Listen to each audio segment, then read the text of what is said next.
Hachette Audio presents Truth or Dare by Tania Carver. Read by Martyn Waits. Part 1. Breaking the Law. Chapter 1. Darren Richards opened his eyes, closed them quickly as an intense light shone straight at him. "Back with us again?" said a muffled voice. "Good." He opened his eyes slowly once more, blinking all the while. The light was still as bright, like a film or TV arc lamp directed right at his retinas, like he was the centre of attention. So bright, it hurt.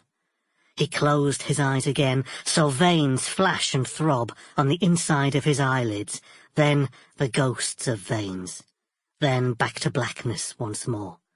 He chanced opening them again, for longer this time. His head swam as his eyes took a while to focus. His head was heavy, his arms and legs tingling, his stomach nauseous, like he felt coming down from a massive skunk bender.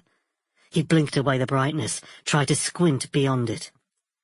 A figure moved about on the fringes of the light, creating sudden eclipses. Darren couldn't make much out beyond a black body and a grey-white face.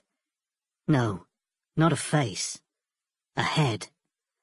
Eyes too big and round, mouth. What was that instead of a mouth? He blinked again. Was he still on that bender? No. He tried to peel back layers of memory. He hadn't been on one, hadn't had anything. Well, he'd had a can of lager or two on the walk to Wayne's crib, but that was nothing. He frowned. Wayne's crib. What had happened at Wayne's crib? Had he actually arrived there? He thought some more, tried to ignore the pain in his head, the shining light, the moving figure. Tried to think. No, he hadn't. "Ah, Darren," said the muffled voice. Darren tried to rise from the chair, found that his arms and legs wouldn't move. He was held firm. He looked down. Heavy-duty silver duct tape was wrapped from his wrists to his elbows, his ankles to his knees, right round his torso. He was secured to the chair, near mummified. He tried to move, stand. "No, don't get up," said the voice. The chair wouldn't budge. Darren looked down, bolted to the floor. Darren was getting really scared now. The fear focused his mind, cleared it. He could hear his own breathing, the blood pumping round his body. And something above that. Another muffled sound, like a trapped cat trying to meow, to call for help. Darren found his voice. It was a small, insecure thing. What are you doing?" The figure didn't answer, just moved slowly to the side of the light. In shadow, cocking its head on one side, it studied Darren. What you doing?" Darren tried to pull against his bindings. They didn't budge.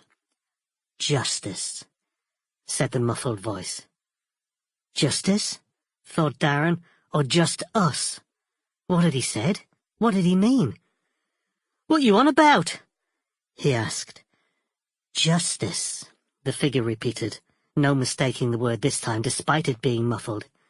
"Payback, fair play, righting wrongs, balancing things out. That's what I'm on about." Too many questions bombarded Darren's mind. He picked one at random. "How did I get here?" "I brought you here, took you off the street." Darren tried to remember. The walk to Wayne's, then blackness. He looked around once more, tried to make out his surroundings. The place looked old, derelict, felt cold. Something fluttered at the back wall. The night sky. How could that be? "Where am I?" The figure made another muffled sound. Darren thought it was choking, and realized it must be laughing. "You're developing an inquisitive mind," the figure said. "So many questions, but still not the right ones.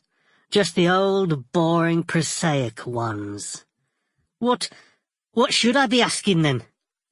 The figure moved slowly towards him. The mewling sound was still there, faint in the background. Darren could just hear it over the throbbing inside his head. Approaching, Darren made out the figures. Sample complete. Ready to continue?